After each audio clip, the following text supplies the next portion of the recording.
Bata pa lang ako, mahilig na ako sa arts at isa pa sa hilig ko ay ang pagkakape. Kaya naman, coffee shop ang naisip kong business. Dito sa coffee shop namin, malayang malaya i-express ng mga customer ang kanilang sarili sa pamamagitan ng arts. Tara po, samahan niyo po ako sa aking kwento dito sa Kitang Kita.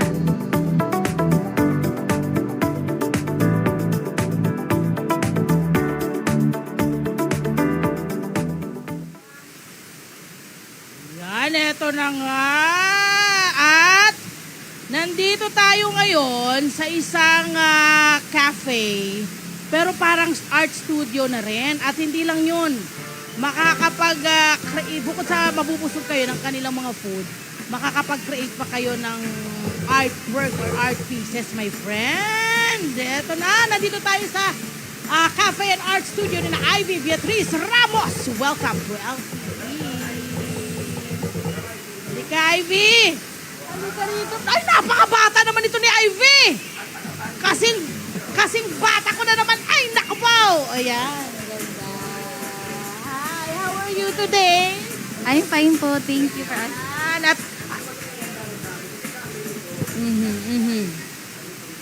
po yung bestseller po namin na sea salt Spanish latte po. Gusto naming malaman sa'yo na napakaganda kasi nitong iyong parang idea nitong cafe mo. Hindi to yung usual na cafe na pwedeng puntahan ng mga mahilig sa kape, no? Ano yung naisip mo? Ba't ito yung parang naging concept? Bali simula bata po kasi ako. Mahilig na po ako sa art. So parang namana ko po siya sa aking nanay po.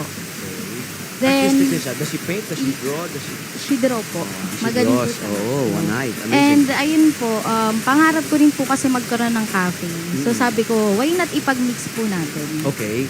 Kasi hindi naman po siya usual eh. Kasi ang mga cafe po ngayon, kung ano lang po yung isineserve, Oo, tama. food po. Ilan taon ka na, Ivy? I'm 26 years 26. old po. Ilan taon ka na inumpisa mo tong cafe na to? Nag-start po ako ng 18 years old po. 18. Yes So po. ano ang nauna? Yung konsepto ng cafe o yung konsepto ng art muna tapos incidental lang yung cafe? No po. Actually, sabay po talaga sila. Okay. Una pa lang po, gusto ko na po talaga sila ipag-combine. So, una masarap yung kape na natitikman ko ngayon. Thank you so much po. Really nice. Gising na gising ako. Warakit! Gising na gising ako dito. Oo. Oo. Oo. Ginagawa niyong para siyang art cake or art bread. Sa ginawa mong ito. Yung mga bata po ma'am, may pumupunta po kasi dito mga family po. So yung mga bata po kasi mabilis po silang mainit. So yung po yung naisip namin. Ikaw din ba mainipin ka nung bata? Medyo po. Nakaka-relate tayo, no? Opo. Oo, correct. Lalo na yung mga artistic, ha? Huwag natin silang i-judge, ha? We have to understand them. Medyo iba lang talaga ang kanilang temperament, ang kanilang disposition, di ba? Kasi nga, they're very creative. Kaya it goes with the territory, di ba? Yung hindi ka papakali, kasi isip ka ng isip, anong gagawin mong artwork, di ba?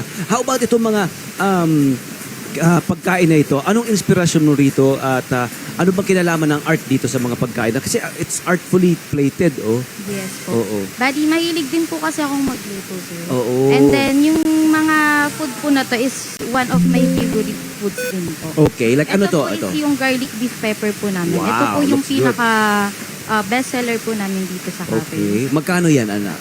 159 po. Wow, nakaposition sa mga estudyante rin, ano? Yes po. Ito kasi neighborhood cafe, no? Dito sa loob ng village ito. I'm sure, Tiny neighborhood. oo, Yes captured yung market. Yes Ito po. naman, ano ito? Ito po is seafood marinara po. Wow. Ang ano ko po dito, ang recipe pa po nito galing po sa tito ko na Marinara. This is 199 lang po. Wow. Okay. How about this one? Ito naman, seafood. Ito po yung shrimp. shrimp alio. Shrimp aliolio. Nice. Shrimp aliolio. And this one. Gourmet carbonara. Ooh. Eh, ito, tinatawag ako nito. Creamy fish fillet po. Creamy fish fillet. Meron din burgers, meron din kayong parang salad na combo dito. Yes What's that po. called, Ivy? Fish and house salad po for Wow. only 145 lang po. yun. Very good yun. Yes And then po. yung mga cake na, may pastries ka rin, no? To go with the coffee, Coffee, series, cake, no? and strawberry. Wow. Good job. Ito, ayan. Anong gusto mong? For Monday, Tuesday po, 3 p.m. to 10 po. Kasi medyo pahinga po namin yun. Then, Wednesday to Sunday po, 9 a.m. to 10 p.m. Yung, ano ang masishare mo, mari mong i-share sa ating mga kababayan na ano ito? Aba, may pumasok pa, may humabol. Sorry natigilan ako sa tanong eh. Ano ito? Milo Dino po, favorite po yun ng mga bata. Natin yan. Sige, sige. Pero hindi po siya ganung katamis po. Kasi Okay wala na po yan. siyang Okay naman. Saya, ang saya. Saka very artistic. Okay, back to my question. Ano ang tanong ko?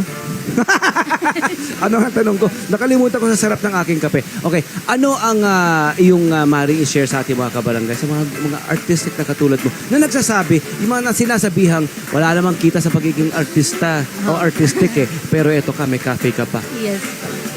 Kaya mas maganda po talaga na pagsamahin yung food and art. At least may kita po.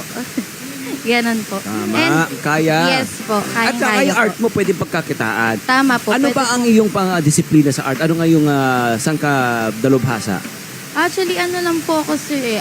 Hobby ko lang po talaga siya. I'm not Oo. an expert Huwag po. mo nila lang. Oo, malaking bagay. Wala po.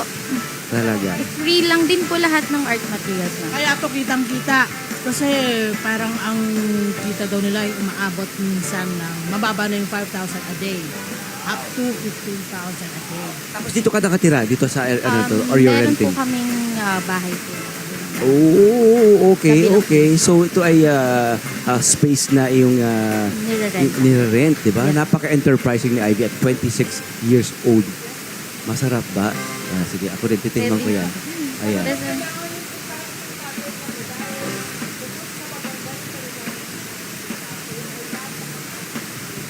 Luto ni Ivy yan. Yes. Artfully cooked. Hello po mga Kanet 25! Si Kuya Tony Pet po ito mula sa Love, Tony Pet and Everything. For more Love, Tony Pet and Everything updates, just click on our subscribe button and follow us on our Net25 social media pages at Net25 TV and at Net25 Entertainment Facebook. Magkita-kita po tayo!